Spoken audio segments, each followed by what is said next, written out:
From the early days, the following article was first published in the September 1931 monthly magazine called Peace, the journal of Swami Omkar's Shanti Ashrama in Andhra Pradesh. It was later reprinted in April 1966 issue of The Mountain Path. It describes Paul Brunton's first visit to Sri Ramanasramam and one of the dialogues he had with the Maharishi. In this article, his former name, Hearst, was used.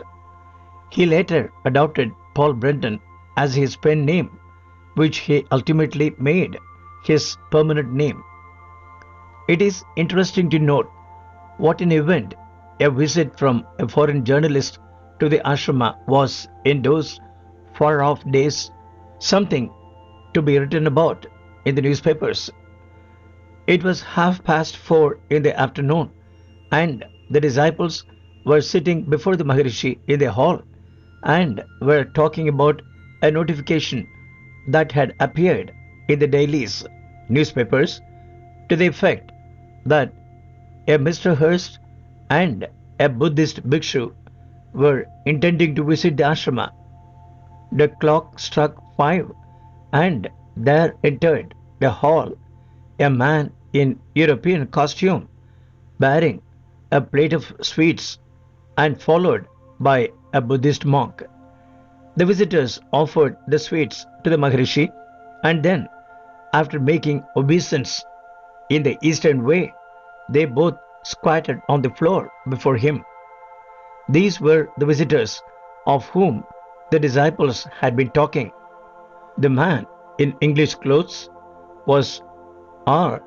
Raphael Hearst, Paul Brunton, a London journalist who was then on a visit to India. He was keenly interested in the spiritual teaching of the East and thought that by an intelligent study and appreciation of it, the cause of cooperation between East and West might be greatly promoted. He came to Sri Ramanasramam after visiting many other ashramas. The bhikshu who came with him was also an Englishman by birth. He was formerly a military officer but was known as Swami Pragyananda. He was the founder of the English ashrama in Rangoon. Both visitors sat spellbound before Maharishi, and there was pin-drop silence. The silence was broken by the person who had brought the visitors, asking them if they would like to ask any questions. They were, however, not in a mood to do so, and thus an hour and a half passed. Mr. Hearst then stated the purpose of his visit. In a voice of intense earnestness, he said that he had come to India for spiritual enlightenment. Not only myself, he added, but many others also in the West are longing for the light from the East. The Maharishi sat completely indrawn and paid no attention. One of those who were sitting there asked them if they had come to the East for a study of comparative religions. No, the bhikshu replied, we could get that better in Europe. We want to find truth. We want the light. Can we know truth? Is it possible to get enlightenment?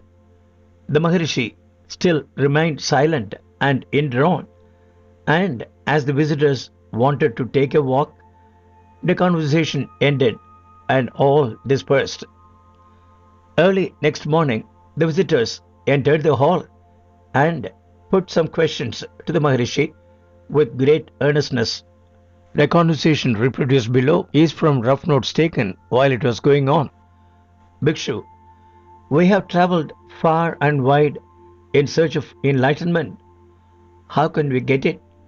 Maharishi, through deep inquiry and confident meditation. Hearst, many people do meditate in the West but show no signs of progress.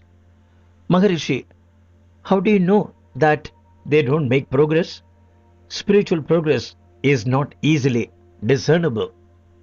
Hearst, A few years ago, I got some glimpses of the bliss, but in the years that followed, I lost it again. Then, last year, I again got it. Why is that? Maharishi, you lost it because your meditation had not become natural, Sahaja. When you become habitually interned, the enjoyment of spiritual beatitude becomes a normal experience. Hurst, might it be due to the lack of a guru? Maharishi, yes, but the guru is within. That guru who is within is identical with yourself. Hurst, what is the way to God realization?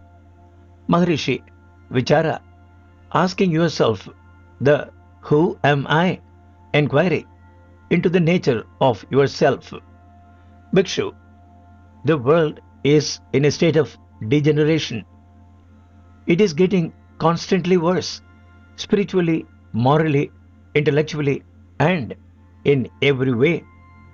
Will a spiritual teacher come to save it from chaos? Maharishi, inevitably, when goodness declines and wrong prevails, he comes to reinstate goodness. The world is neither too good nor too bad.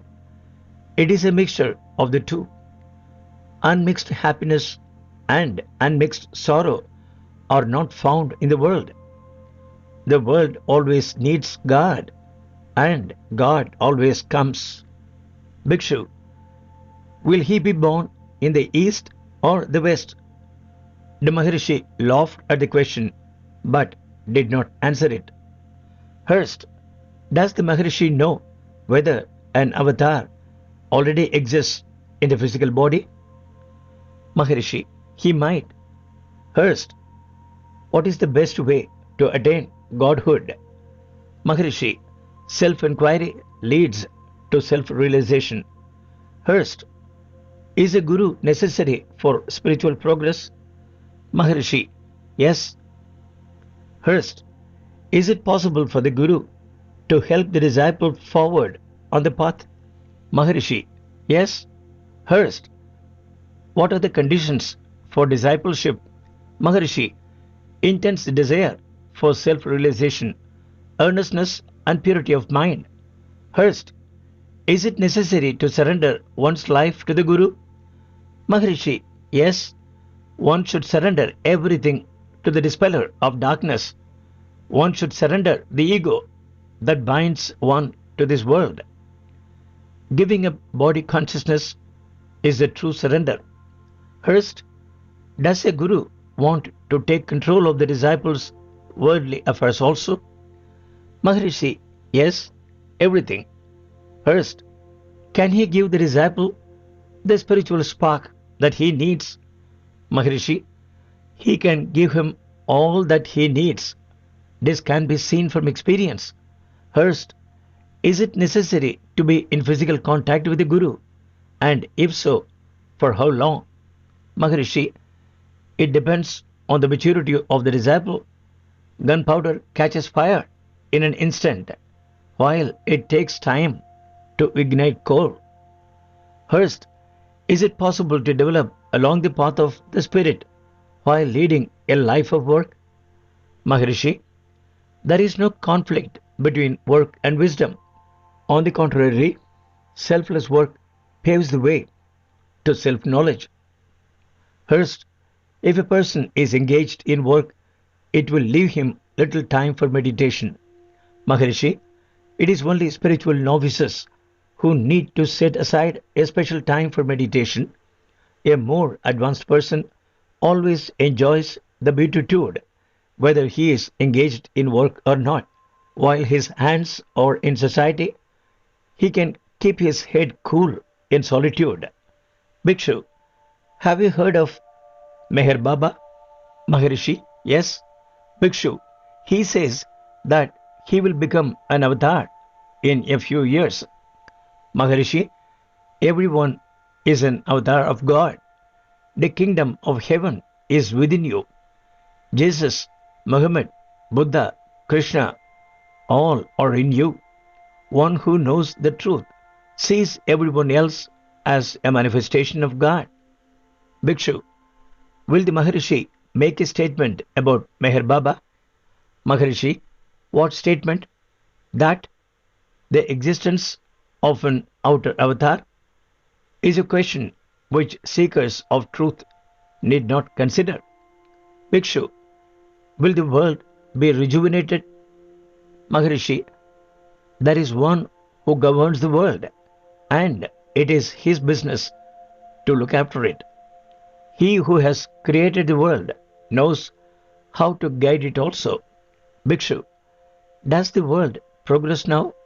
Maharishi, if we progress, the world progresses.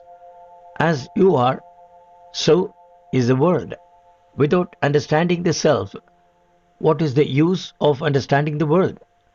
Without self knowledge, knowledge of the world is of no use.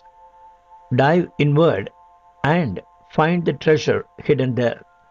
Open your heart and see the world through the eyes of the true self. Tear aside the wheels and see the divine majesty of your own self.